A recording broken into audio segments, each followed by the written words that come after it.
Godmorgen og hjertelig velkommen til Kick-Off-møde på Foodtech 2024, Nordens førende destination for fødevareteknologi. Der er nu 119 dage til Foodtech. Vi her i Foodtech-teamet, vi glæder os rigtig meget til oktober, men vi har også glædet os til i dag. Og vi vil i løbet af den næste times tid gøre, hvad vi kan for at klæde jer på til den opgave, I har med at planlægge og forberede jeres deltagelse på Foodtech 2024. Udover at vi kommer til at fortælle jer om, hvad det er for en Foodtech, I bliver en del af, ja, så vil vi også præsentere jer for en række værktøjer, som alle har det formål at maksimere den værdi, I får ud af at deltage på Foodtech. Og det drejer sig blandt andet om vores udstillerhåndbog, vores lead-genereringssystem, og så handler det om MCH 365, der jo er den her webplatform, hvor I kan præsentere jer, og den er jo så en del af foodtech.dk. Så har vi også en række tips og tricks til jer, hvordan I kan markedsføre, at I deltager på Foodtech. Og som et lille ekstra krydderi, så har vi inviteret en god samarbejdspartner, Cecilia. Hun er Strategic Business Developer på webbureauet Marketingbureauet Today, og hun vil under overskriften få mere ud af jeres messe, altså din messedeltagelse, og hun vil give en smagsprøve på nogle ekstra indsatser, som I kan gøre for at få flere besøgende på jeres stand. Men inden vi sådan lige kaster os ud i dagens program, så synes jeg da lige, vi skal prøve at genopleve lidt af den stemning, der var til Foodtech i 2022. Så der kommer lige en lille stemningsvideo her. Vi får en rigtig god eksponering mod fødevareindustrien i Danmark.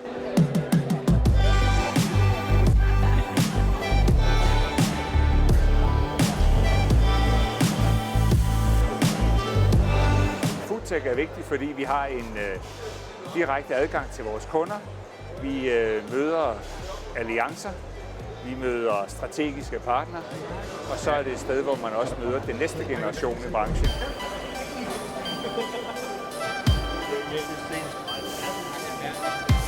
Det personlige møde giver jo mulighed for erfaringsudveksling. Altså vi kommer her og præsenterer nogle produkter, og af de besøgende, vi har på vores stand her, der får vi input, som vi kan tage med tilbage. Vi har været med på Foodtech nu igennem en hel del år, og det gør vi, fordi det har en rigtig positiv effekt. Vi har glæde af, at vi står sammen med en masse andre virksomheder, som har deres kompetencer. Her står mange tusind års viden omkring fødevareproduktion, både i form af fødevare, maskiner, viden, know-how og rådgivning. Når vi har evalueret på vores deltagelse her på Foodtech, så har der altid været med begejstring, og det gælder både besøgstal og det, vi har fået ud af det i form af leads. Så vi har altid været rigtig godt tilfredse, og det er også derfor, vi kommer igen år efter år.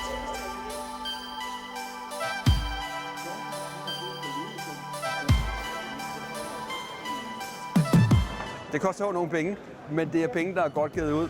Det er tid, der er rigtig godt givet ud. Det er jo teknikere, vi taler med, det er slutbrugere, det er vedligeholdelsesfolk, og de ser altså med fingrene, de vil gerne have fat i tingene. Det her, det er det, som man kan sammenligne med et godt gammeldags dyreskue. Her giver vi hånd og laver gode kaffeaftaler, og ja, der er noget salg.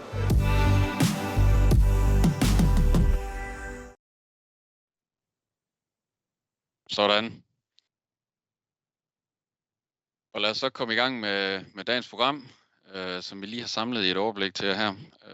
Vi kommer til at starte lige med et indblik i, hvordan 2024-udgaven af Foodtech den bliver. Og det første, der lige kommer ind det bliver sådan lige et ultra kort overblik over, hvad Foodtech i virkeligheden er for en størrelse. Og jeg ved jo godt, I ved det her et langt stykke vejen, men vi synes lige, det er vigtigt lige at få startet sådan med det faktuelle og sådan lige rammen for, hvad Foodtech egentlig er. Og Foodtech, det er jo først og fremmest det her mødested. Det er jo jeres mødested, og det er et mødested for en bred vifte af brancher, som I også kan se på sliden her. Og faktuelt så er der jo de her knap 7.000 mennesker, der fra de her godt 1.900 virksomheder, som mødes med jer udstillere. Og i 2022, jamen der var der 275 udstillere, og vi har en klar ambition om, at der skal være flere her i 2024. Og I mødes jo på det her ret store areal, der er på 30.000 kvadratmeter, og det er jo fyldt med spændende stande, aktiviteter og events. Og ja, og så er det jo et mødested, som vi betegner som den førende destination for fødevareteknologi. Det var også det, jeg sagde i indledningen. Og vi bruger jo ordet destination, fordi vi er jo rigtig optaget af at lave det her fantastiske mødested, hvor de besøgende de kan rejse hen, så at sige, og få ny faglig energi, inspiration og værdi. Og det gør vi jo blandt andet ved at lave en ramme, som der står til venstre. En ramme, hvor vi prøver at skubbe lidt til de her grænser for, hvad der er muligt inden for fødevareteknologi. Og det gør vi også ved at lave en ramme, hvor vi sammen prøver at udforske svarene på nogle af de udfordringer, der er i fremtiden, og hvad det er for nogle teknologiske løsninger, der ligesom er svaret på det. Og det synes vi jo sådan samlet set er et helt vildt fantastisk mødested, som vi jo gerne vil kalde en destination, altså et sted, hvor det er rigtig, rigtig fedt at være. Vi skaber jo ikke det her mødested alene. Det gør vi sammen med en masse gode mennesker, og nogle af dem, de er i vores komité, som I kan se her, og de bruger faktisk en del af deres tid på at give os rådgivning og sparring i forhold til, hvordan er det lige, vi skal strikke FoodTech sammen, så det får mest værdi for jer. Udover dem, så har vi en lang række organisationer, som vi også samarbejder med, og som på hver deres måde bidrager til at skabe en masse godt indhold på FoodTech, så I får igen den her gode værdi ud af at være en del af FoodTech. Og jeg vil rigtig gerne benytte anledningen her lige til at sige tusind tak både til komiteen og til de her samarbejdspartnere for et rigtig godt samarbejde. Det var sådan lige den hurtige indflyvning til, hvad er det FoodTech er for en størrelse. Men FoodTech er jo også andet end det, jeg lige har sagt. Det er jo primært og hovedsageligt også jer, altså en masse udstillere. Og nu vil Susanne lige give os sådan en indflyvning til, hvor vi er henne, sådan i forhold til, hvor mange haller er der med til FoodTech, og hvor mange udstillere er vi på nuværende tidspunkt. Så værsgo, Susanne. Tak for det, Sure. Vi skifter lige over til første slide. Der ser I oversigten over de haller, der er i brug her til FoodTech 2024, og også hvad hver hal indeholder. Der er stadigvæk kun én ind- og udgang på FoodTech, og det er ved J1. Men den her gang, der har vi så fået en lille smule flere kvadratmeter at lege med, fordi vi har taget hal F i brug også. Og den byder på den nye konference Global Dilemma Conference og Future Food Lab.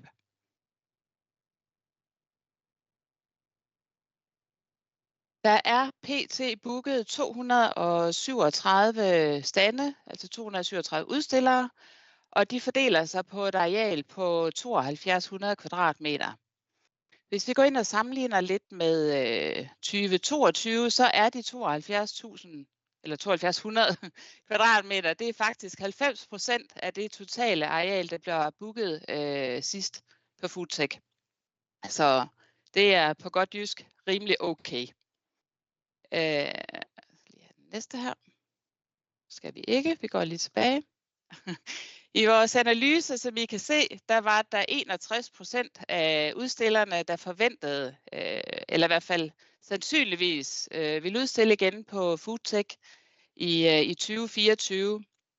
Men lige pt. Der er vi faktisk på 66%, og der er flere i pipeline, så det giver en lille indikation, eller en god indikation af, at det faktisk var en okay messe, vi havde i 2022. Der ser I to af vores gode kollegaer, dygtige kollegaer, henholdsvis Michelle og Paul Erik, så de er mega dygtige til at lave specialopbyggede stande. Så går I med den tanke og brug for noget sparring, et godt tilbud, så tag endelig fat i en af dem. Så er der også mulighed for jer at få noget ekstra eksponering på messen. Det er super god mulighed at få noget synlighed i en anden hal. Det kan være et banner i hovedbygningen. Det er jo der, hvor alle gæsterne kommer ind, fordi der netop kun er én ind- og udgang. Og prismæssigt ligger det faktisk rimeligt. Der er banner måske for en 6-7.000. Så det er billigt at få lidt ekstra synlighed, hvis det er det, man går og pynser på. Men I kan se alle mulighederne, hvis I logger ind i udstillerhåndbogen og finder det under min marketing. Det var det, jeg havde. Så giver jeg bolden videre til dig, Tue. Jamen tak for det, Susanne.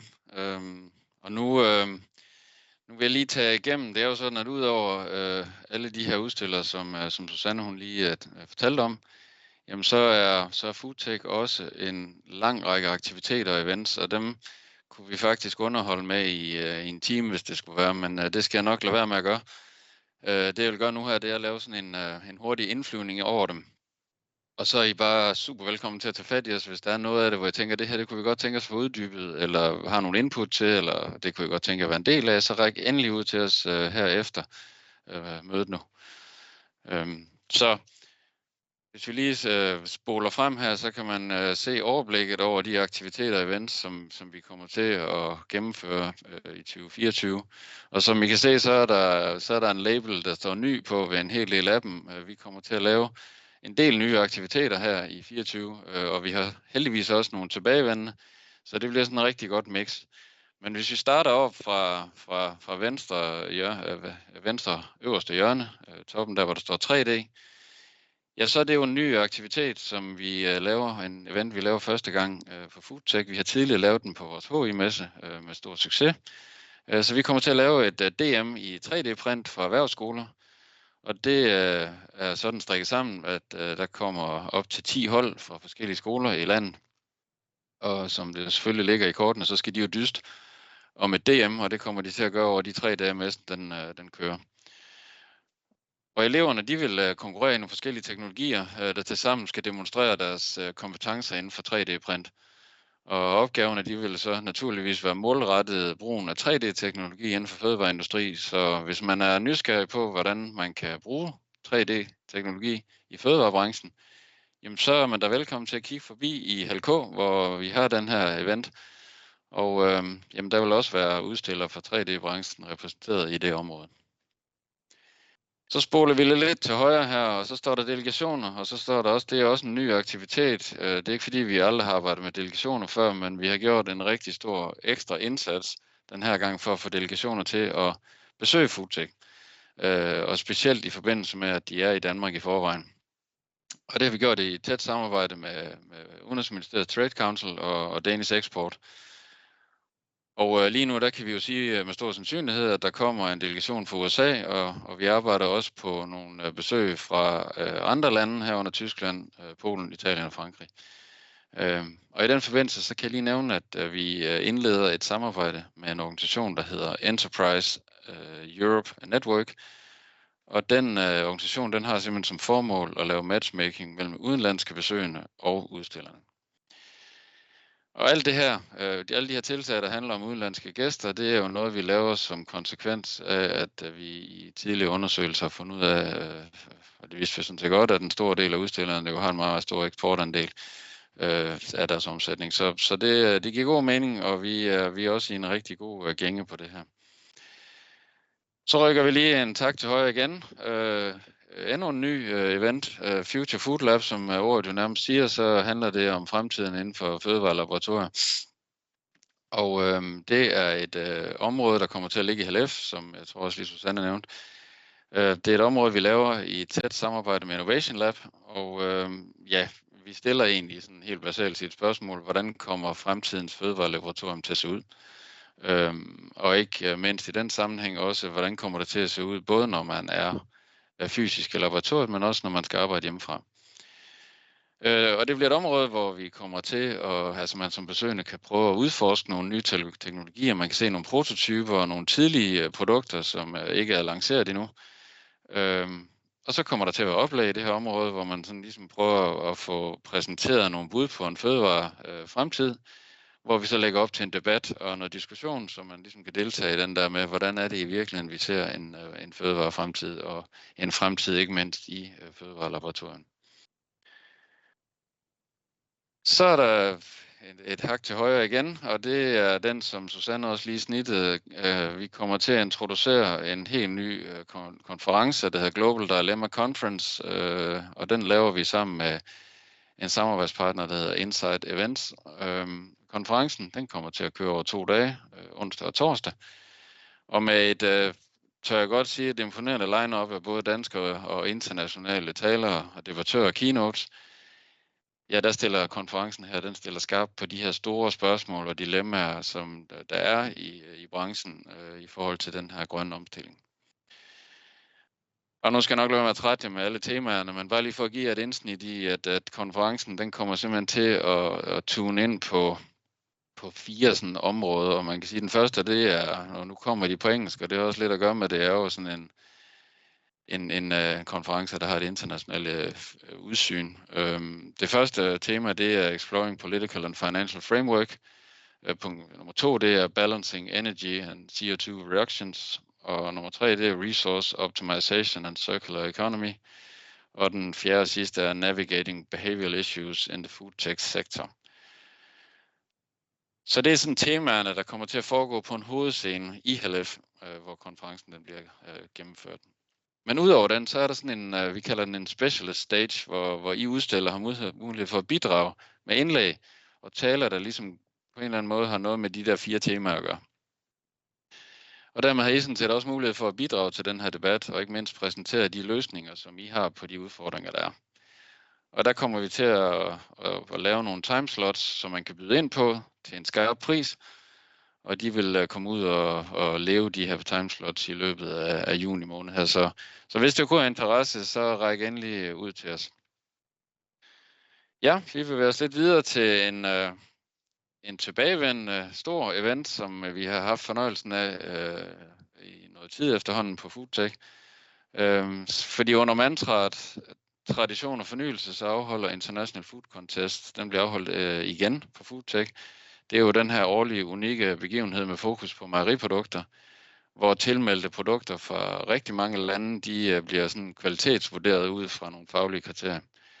Og dommerne, jamen de kommer jo fra fagets egne folk og andre specialister fra ind- og udland, og de tilmeldte produkter, de bliver så bedømt om mandagen, altså dagen før FoodTech.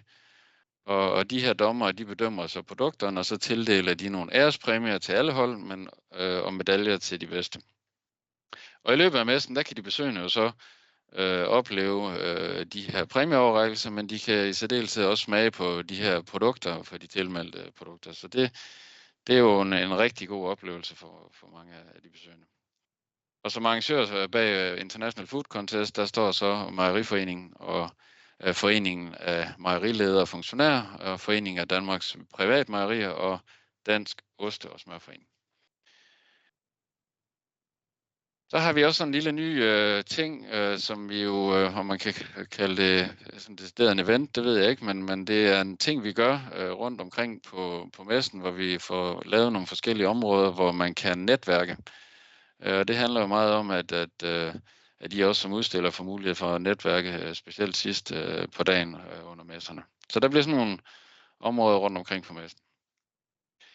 Så har vi en tilbagevendende konference. Det var sådan, at i 2022, der var plastindustrien, de havde en minikonference, som de afholdt med, vil jeg godt sige, ret stor succes.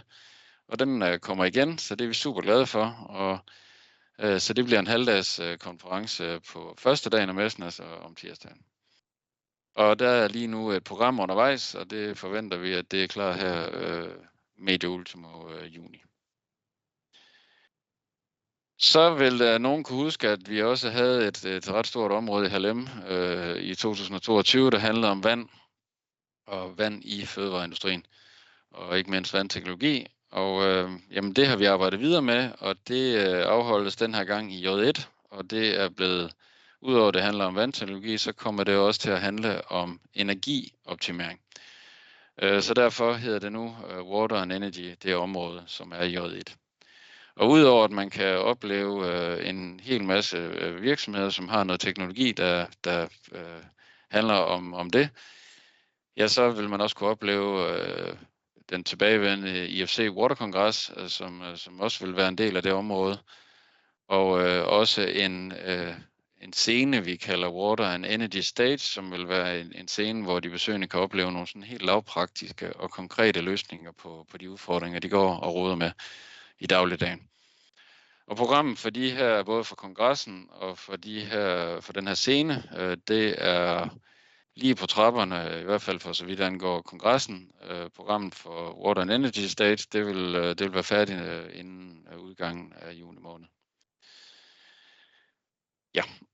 Og så sidst, men absolut ikke mindst, så har vi arbejdet på at lave en event under overskriften World of Beer, og det har vi gjort, fordi vi vil gerne gøre foodtech endnu mere tiltrækkende for bryggeribranchen. Så vi kommer til at lave en masterclass, som vi kommer til at gennemføre meget gerne alle 3 dage, men i hvert fald 1 dag, det afhænger sådan lidt af opbakningen til det. Vi kommer til at lave en masterclass, der handler om at kombinere øl og ost. Normalt så er det jo mest populært, at det er vin og ost, men vi vil rigtig gerne gøre en fordel ud af, at vi faktisk har rigtig mange mejeriprodukter herunder oste til stede på foodtech i forvejen, og så kombinere det med nogle gode øl. Så det er egentlig det, der sådan er grundtanken i den her masterclass. Og til at stå i spidsen for den, har vi lavet et samarbejde med Anders Kissmeyer, en prisvindende dansk brygmester og iværksætter, som har en meget lang karriere bag sig, hvor han har lavet rigtig mange forskellige ting. Han har sin egen virksomhed i dag, og han bruger blandt andet noget af tiden på at lave rådgivning og undervisning af ølbryggere over hele verden. Så det glæder vi os rigtig meget til. Vi sidder lige nu og prøver at sætte, hvordan at få strikket programmet endelig sammen. Og når det er klar, så kommer I helt sikkert til at høre mere om det. Sådan lige her afslutningsvis i forhold til events og aktiviteter, så vil jeg lige slå et slag for vores dinner-event. Nu siger vores, den arrangeres jo af Mejeriforum, men vi føler lidt, at vi også er en lille del af den, så vi vil gerne slå et slag for den her. Den er åbnet for tilmelding til, og det er jo tirsdag aften, det foregår. Ja, det var den hurtige indflyvning, og som sagt, ræk endelig ud, hvis der er noget, I gerne vil have uddybet, eller noget, I kunne godt tænke jer måske at være en del af, eller på en eller anden måde bidrage til, have en mening om, det må I meget gerne have. Jamen, så kaster vi os videre over i nogle mere praktiske ting, kan man sige, og det handler meget om udstillerhåndbogen og MCH LeadScan, og til at tage igennem det, jamen der står Michelle klar, kan jeg se her, så værsgo Michelle. Tak for det, Jacob. Jamen, vi starter ud med udstillerhåndbogen. Som Jacob han nævner, der er alt, du skal bruge til før, under og efter mesten. Der er tekniske bestillinger, hvilket jeg gerne lige vil slå et slag for, at der er deadline på til den 20. juni. Så husk lige at få det gjort, før I går på sommerferie, for eksempelvis. Tekniske bestillinger, markedsføringsmaterialer, arrangementer osv. Vi kommer til at se en video her, som lige tager igennem udstillerhåndbogen, som vi kan vise jer lidt mere.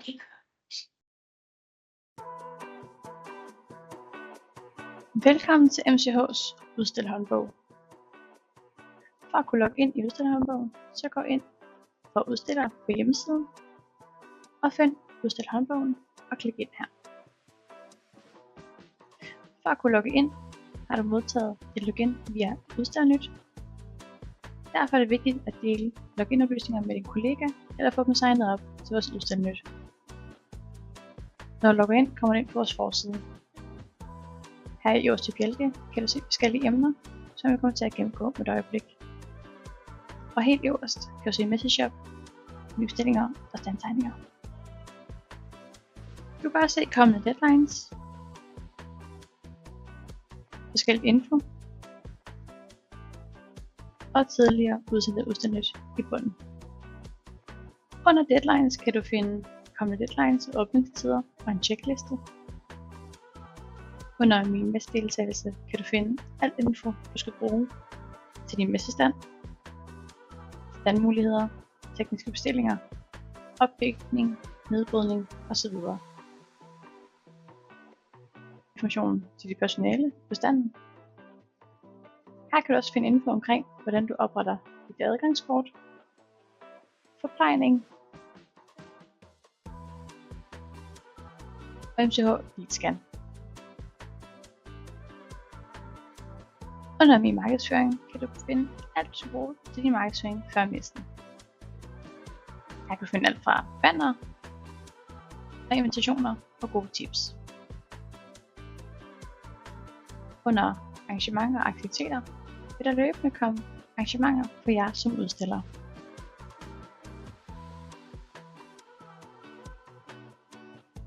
Lad os hoppe tilbage til mit personale og adgangskort. Længere nede kommer du ind på denne knap, hvor du kan oprette adgangskort.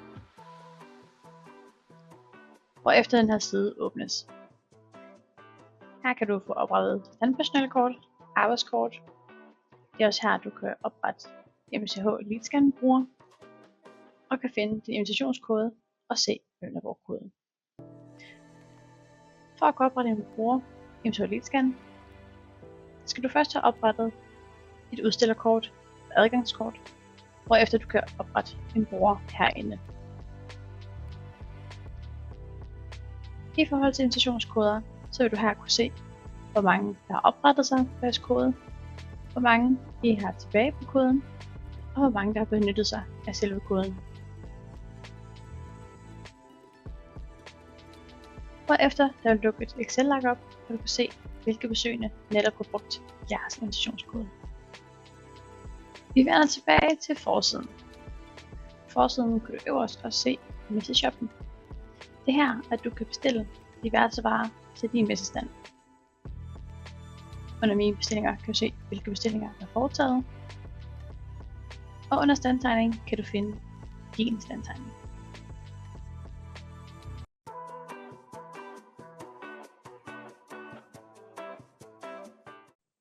Videoen vil I også kunne finde i udstillerhåndbogen efterfølgende, for I kan dele det med jeres kollegaer. For at kunne godt logge ind i udstillerhåndbogen, har I modtaget et login via Udstillernyt. Her er det også vigtigt, at I deler Udstillernyt, eller logge ind med jeres kollegaer, eller få signet jeres kollegaer op til vores Udstillernyt. Vi går videre til MCH Leadscan.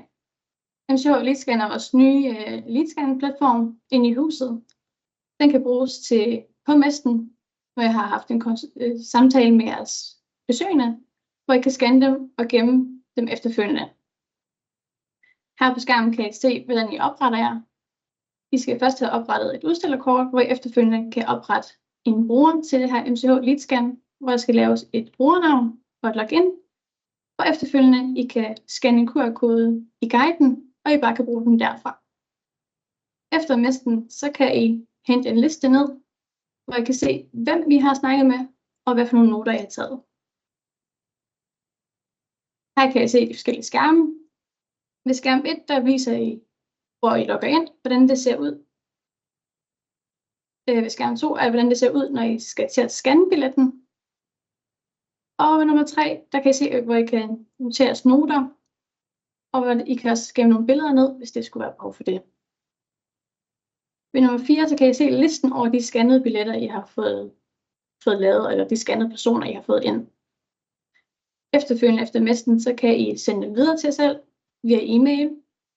Det er også muligt at scanne offline. Dog skal I være opmærksom på, at listen godt kan forsvinde ind på telefonen, men I kan altid hente dem ned efterfølgende. De kommer ikke til at forsvinde. Til sidst, der kan I se her, og der kan I sende listen videre sidst på dagen til jer selv, eller til en kollega, hvis der skulle være behov for det. Og ellers kan I logge ind i udstillerhåndbogen og hente hele listen ned, så I kan se alle, der er scannet på tværs, og dele det med jeres kollegaer, eller tage det efterfølgende efter messen.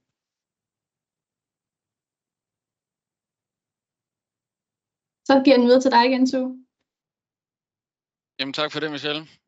Som I jo godt kan høre, så er udstillerhåndbogen det er et rigtig fint sted at være, når man ligesom skal planlægge hele sin messedeltagelse. Så der er rigtig mange gode ting derinde, både af den ene og den anden karakter. Det vi går videre til nu, det er punkt 5 og 6 i virkeligheden, som handler rigtig meget om, hvordan I præsenterer jer over for de besøgende, og ikke mindst hvordan vi tiltrækker besøgende til både til messen, men også til jeres stande. Så lige om lidt, der giver jeg lige ordet til Tilde, som vil fortælle først om MCH 365, som jo er den her præsentationsplatform, hvor I kan gøre så at sige lækre over for de besøgende på alle mulige måder. Og så går hun direkte videre til at fortælle lidt om, hvad er det så i virkeligheden for en markedsføring, vi laver, og hvad er det for nogle værktøjer, vi stiller til rådighed for, at I kan få nogle gæster til at komme og besøge jer på messen. Så jeg tænker egentlig, jeg vil give ordet til Tilde her. Værsgo, Tilde. Tak for det, du.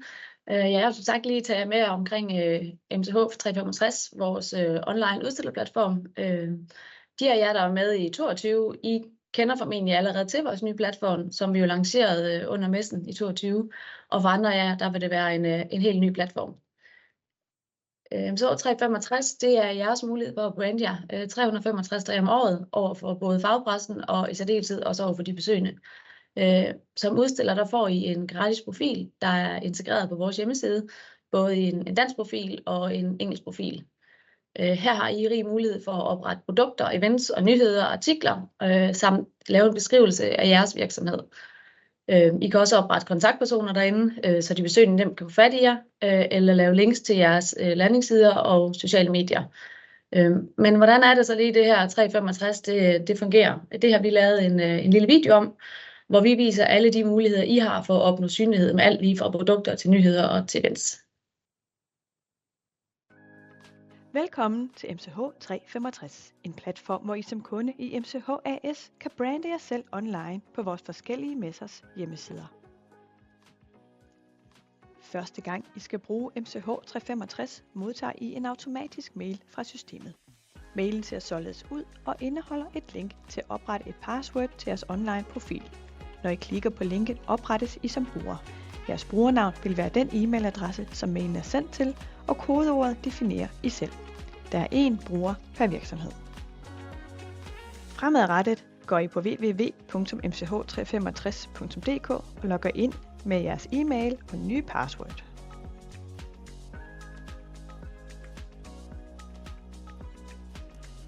I backenden har I mulighed for at indtaste informationer om jeres virksomhed,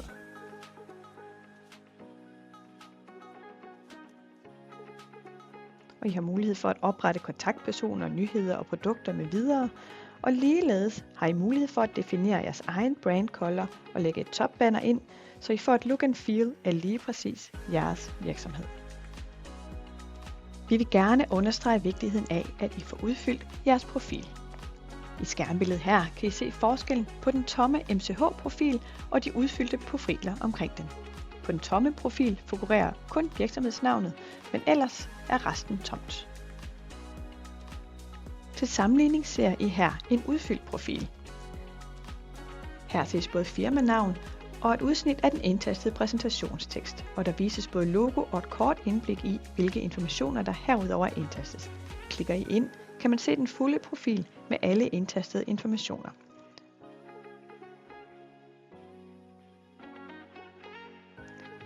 Og nederst henvises til alle jeres opslag. Et opslag er defineret enten som produkter, events, nyheder, artikler eller cases, og i højre side kan I se de oprettede kontaktpersoner. En udfyldt profil giver de besøgende den mest optimale mulighed for at finde jer som udstiller. Både firmanavn, standnummer og alt det indhold, I har oprettet, er søgbart. I fremgår selvfølgelig også af den samlede udstillerliste. Alt jeres indhold vises i de 4 topmenupunkter på vores hjemmeside.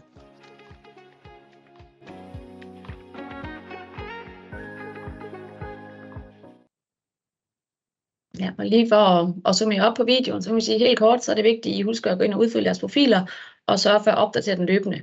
Det er et sted, hvor de besøgende de følger med, og de bruger profilerne som et værktøj over, hvem de gerne vil besøge på messen. Ja, og I får som sagt en bruger per virksomhed og et login. Så ja, det var lige kort om vores online udstillerplatform, og nu vil jeg gå videre og fortælle jer om vores næste punkt på agendaen, kommunikation og markedsføring. Kommunikation og markedsføring, det er naturligvis en vigtig del af Foodtech, og vi sørger selvfølgelig for at få den brede markedsføring ud, men den kan selvfølgelig ikke stå alene og erstatte den vigtige og direkte relation, I har til jeres kunder. Derfor der har vi også lavet nogle særlige værktøjer, som kan gøre markedsføring af messen for jer nemmere, men inden jeg lige løber dem igennem, så vil jeg lige fortælle jer kort om, hvad gør vi af forskellige markedsføringsindsatser. Vi er til stede i en lang række lande, primært i Skandinavien, i Danmark, Norge, Sverige, Finland og Nordtyskland. Og som I kan se herude fra vores timeline, så har vi netop sidste uge åbnet for billetsalget og sætter nu for alvor ind med en besøgsrettet kampagne. Og det gør vi blandt andet ved målrettet markedsføring på sociale medier, Facebook og LinkedIn, ved hjælp af Google Ads og Google Search. Og så har vi webbanner og annoncer i relevante fagmedier og udsender løbende pressemeddelelser. Har vi udsendt en om måneden cirka siden februar. Derudover så kommer vi også til at sende nyhedsbrev ud til vores sign-ups. Og der vil jeg bare lige slå et slag for, at hvis I ikke er tilmeldt vores nyhedsbrev, og gå ind og gøre det. Nyhedsmailen er målrettet de besøgende, men der er mange informationer i de her mails, som også kan være relevante for jer. Om ikke andet, så ved I, hvorfor en viden det er, vi giver de besøgende. Så det var sådan lidt om, hvad det vi gør, og hvordan kan I så være med til at understøtte den her markedsføring. Det kommer jeg ind på her. I kan blandt andet invitere jeres kunder med til messen ved at bruge jeres personlige invitationskoder. Det er gratis for jer at bruge, og den kan I med på fordel dele på jeres sociale medier, i jeres nyhedsbrev, på jeres hjemmeside og så videre. I finder den her invitationskode i udstillerhåndbogen, og vores erfaring siger os, at en personlig invitation, den betyder rigtig meget, så udnyt endelig den her mulighed for at skabe en direkte kontakt med dem, som I gerne vil se på messen. Vi kan nemlig se, at størstedelen besøgende i 2022 var det faktisk hele 40%, som kom på baggrund af en invitation fra jer. Så det gør en forskel, at I får delt det i jeres netværk. I kan også synliggøre jeres deltagelse på messen ved at bruge vores besøgers på bannere. Dem kan I blandt andet indsætte i jeres e-mail-signatur, hvor vi anbefaler, at I linker til jeres MTH 365 profil. I kan sætte dem ind på jeres hjemmeside, og I kan bruge dem på sociale medier eller i jeres nyhedsbrev. Vi har lavet dem i 2 forskellige formater, som er tilgængelige i udstillerhåndbogen under markedsføring. I er også mere end velkommen til at dele jeres deltagelse på sociale medier. Der har vi udarbejdet et social media kit, hvor vi har kommet med nogle forslag til nogle tekster og billeder og videoer, som I er velkommen til enten at søge inspiration i, eller tyve fra. Og husk endelig, når I deler noget, og tagge os i opslaget. På den måde, så har vi også mulighed for at kommentere på jeres opslag, så vi når længere ud, og vores følgere bliver også præsenteret for jeres indhold. Og I er naturligvis også velkommen til at kommentere på vores, så vi sammen kan nå det fælles mål om at få de rigtige besøgende til messen. Det var lige en gang for hurtigt. Sidst men ikke mindst, så kommer de besøgende jo for at se jeres produktnyheder, og det vil vi også rigtig gerne hjælpe med at vise. Så I må endelig gerne sende os en kort video, hvor I præsenterer jeres nyhed, enten ved hjælp af en produktpræsentation eller simpelthen en medarbejder, der fortæller om den her nyhed. Send den gerne sammen med jeres logo og en kort tekst, så sørger vi for at markedsføre den på jeres kanaler frem mod messen, eller vores kanaler, frem mod messen. Det var lige sådan kort omkring kommunikation og markedsføring. Så vil jeg give ordet tilbage til dig, Tue. Tak for det, Tilde. Og i forlængelse af det her, så er det jo faktisk helt naturligt, at da vi går videre til det punkt, som jeg fik indledt med, jeg tror også, jeg fik kaldt det et ekstra krydderi. Men i hvert fald så vil jeg give ordet til Cecilie, der vil fortælle lidt mere om, hvordan I faktisk, ud over det, som Tilde lige har sagt, kan få mere værdi ud af den messedeltagelse, I skal på. Så værsgo, Cecilie. Tak for det, Jakob, og tak fordi jeg måtte komme med her i dag og forsøge at inspirere jer lidt til de ekstra ting, I kan gøre for at få endnu mere værdi ud af jeres messedeltagelse ved hjælp af online markedsføring. Nu har Jakob introduceret mig lidt, men lige ultra kort om mig, så hedder Cecilie Kjølhede og arbejder som Strategic Business Developer hos web- og marketingbureauet 2 Days CO3. Vi arbejder bredt med mange forskellige B2B virksomheder på tværs af utrolig mange brancher, og vi hjælper vores kunder med alt fra branding, kommunikation, online markedsføring til websites og større digitale løsninger, som eksempelvis MTH 365, som I lige er blevet introduceret for. Formålet med mit lille mini-indlæg i dag, det er lidt at give jer en smagsprøve på mange af de ekstra indsatser, I kan gøre for at få endnu flere besøgende på jeres stand, og ikke mindst de rigtige besøgende på jeres stand. I får nemlig allermest værdi ud af jeres messedeltagelse, hvis I forbereder jer godt og kommer i gang i god tid.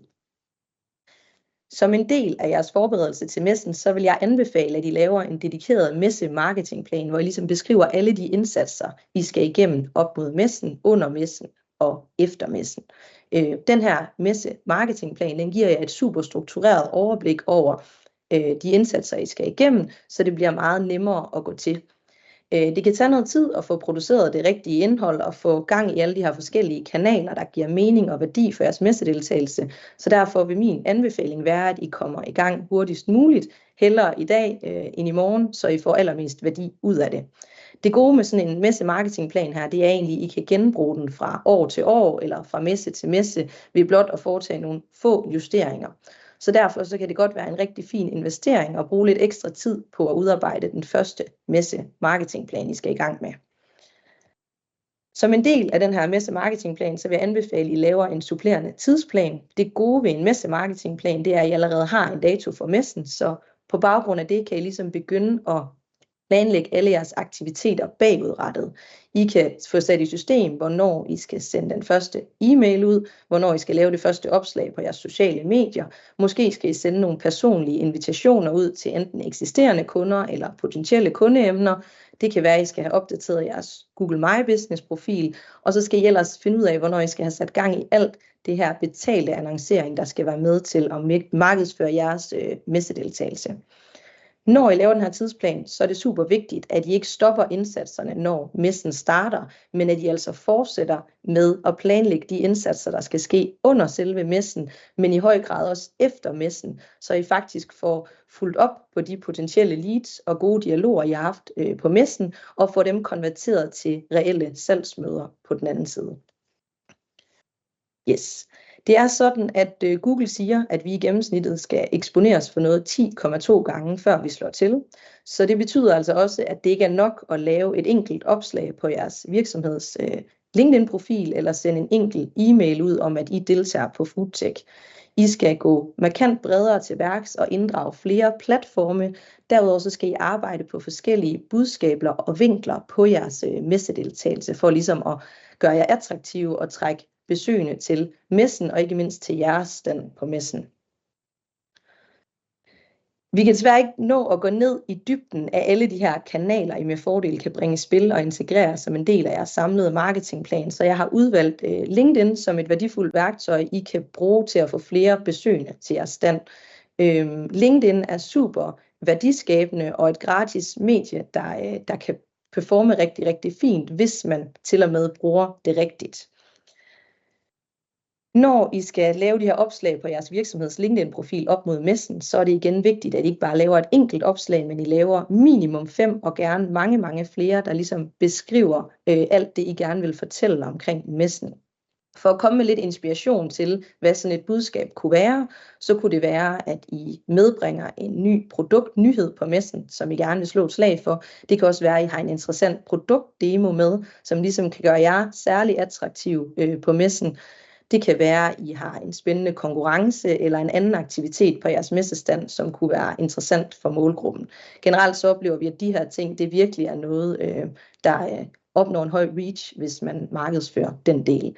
Det kan også være, at I har lidt svært ved at finde på, at vi har måske ikke lige noget særligt at fremhæve på vores messe, så kan I med fordel gå ind og lukrere på messen som helhed og fremhæve nogle af alle de her fede aktiviteter, konferencer, keynote speaker osv., som på en eller anden måde tapper ind i branchen og i særdeleshed jeres virksomhed. Det kan også være, at der er nogle kåringer eller aktiviteter som helhed, I gerne vil fokusere på.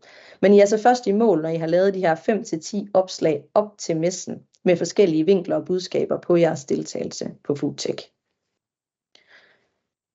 Som jeg indledte med at sige, så er det ikke nok at bare markedsføre jeres messedeltagelse op til selve messen. I skal også lave en plan for at markedsføre jer, når messen ligesom løber af stablen og under messen, så I hele tiden er synlige. Og der vil jeg anbefale, at I laver den her plan allerede inden messen. Erfaringen siger, at der er rigtig, rigtig travlt under en messe, så det er typisk en af de ting, man ikke når i kampens hede, hvis det ikke er planlagt inden. Så derfor vil jeg anbefale, at I laver en plan for de opslag, I skal lave på jeres LinkedIn-profil under messen. Og jeg har taget sådan et eksempel med på, hvordan sådan en tidslinje kunne se ud i dag. Igen vær opmærksom på, at I kan ikke lave for mange opslag. Der er ikke noget, der på nogen måde trigger algoritmen i en negativ retning. Det vigtigste er egentlig bare, at det er gode opslag med noget fedt indhold i poster på jeres virksomhedsside på LinkedIn. Det kunne eksempelvis være, at I starter med et post, hvor I er på vej til Foodtech, måske fra bilen, bussen, lastbilen, eller hvordan I ellers kommer derhen, og at I glæder jer til de her 3 dage. Så kan der være et post med, at I er i gang med at klargøre jeres messestand, og I glæder jer til at møde samarbejdspartnere osv. Et post med, nu er I klar, et billede af den endelige messestand, og måske de personer, man kan møde på jeres stand på messen.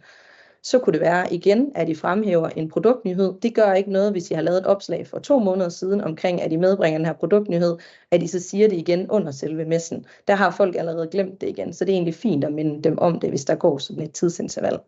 Så kan I fortælle, hvilken stand I står på, så det gør jer nemt at finde jer på selve messen, og måske hvis I har en konkurrence med på messen. Det kunne også være rigtig fedt, hvis I kan få en kundereaktion, hvis I har talt med en vigtig samarbejdspartner, eller der er en kunde, I godt kan offentliggøre, der har været forbi jeres stand, og tage et billede med vedkommende og takke for, at de kiggede forbi. Så er det altid en rigtig god idé at slutte af med at sige tak til alle dem, der har været forbi jeres stand, samarbejdspartner og ikke mindst Foodtech-teamet for at have stablet det her på benene og skabt det her møderum for jer. Hvis I synes, det er svært at finde på alle de her forskellige vinkler og budskaber på, hvad man kan sige omkring det, at man deltager på Foodtech, jamen som Tilde var inde på, så har de jo lavet et SoMe-kit til jer, hvor der ligger nogle prædefinerede tekster og grafikker allerede, som I bare kan slå jer løs i. Udover det, jamen, så kan I også holde øje med Foodtechs egne sociale medier, hvor de løbende kommer med forskellige opdateringer på alle de aktiviteter og interessante ting, der sker under messen. Det giver også mening at gå ind og abonnere på nyhedsmailen, hvor der også løbende I bliver fodret med alt muligt forskellige interessante vinkler på messen. Så på den måde så behøver I ikke at skal ind og opfinde den dybe tallerken. I kan egentlig tage udgangspunkt i det indhold, der allerede er der, og gøre det til jeres eget. Yes. Selvom det er super vigtigt, at I bruger jeres virksomhedsside på LinkedIn til at lave de her organiske opslag og promovere jeres messedeltagelse, så er det desværre sådan, at det kun er 3% af de opslag, I ser, når I scroller igennem jeres newsfeed på LinkedIn, som rent faktisk kommer fra en virksomhedsside. Det er selvfølgelig super ærgerligt og giver os nogle begrænsninger, men det er sådan, at LinkedIn også har fundet ud af, at man kan tjene penge for at skabe reach for sine kunder, så derfor vil de rigtig gerne have jer til at betale for at opnå den synlighed. Heldigvis så er der en måde, hvorpå man kan tweake den her algoritme en anelse, og den vil jeg rigtig gerne dele med jer i dag, så I får mest muligt ud af jeres opslag. Det er nemlig sådan, at sociale medier i høj grad handler om likability, og det er rigtig, rigtig svært at opnå som virksomhed. Det er, jeg har taget et helt konkret eksempel med fra vores egen hverdag, hvor vi har lavet en rekrutteringskampagne, og dermed deler en video og et opslag på vores egen virksomhedsside på LinkedIn. Det her opslag det fik omkring 5.000 visninger, 31 likes og 2 kommentarer. Og for at være helt ærlig, så er alle de likes, dem kender vi stort set alle sammen, for det er primært medarbejdere, der havde ind og like.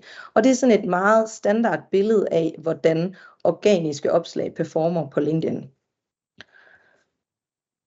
Det gode, det er, at den her likability, som sociale medier desperat søger, det er meget nemmere at få, hvis det er en privat person, der taler til sit personlige netværk.